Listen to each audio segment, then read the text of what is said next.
Okay, so we've already discussed distance, and that should be easy to remember. Distance is the space between you and your opponent or your partner. I even say your attacker.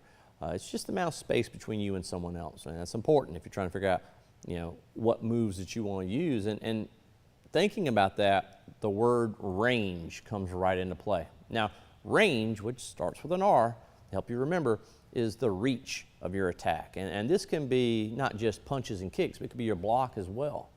Range is important because if someone tries to hit me and I jump back out of the way, and then I'm getting ready to try to hit them back, well, what am I going to use? Well, it depends. It depends how much distance there is between them.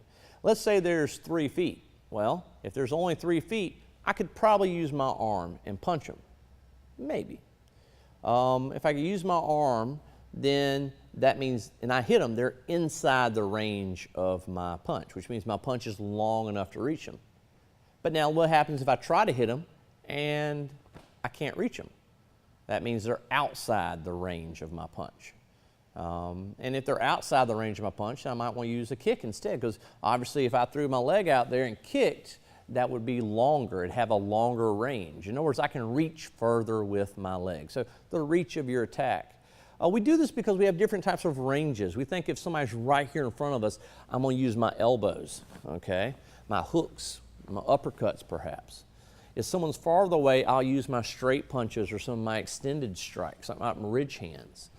Even some of my knees and my other kicks would work if somebody's kind of close to us.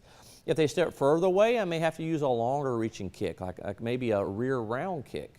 If they step even further away, I may have to use like a stepping kick or a jumping kick to reach them. So when we talk about range, we're just talking about how far your kick or your punch or anything you're doing, how far it can reach. So as long as you can remember the reach of your attack, you'll get it checked off with no problem.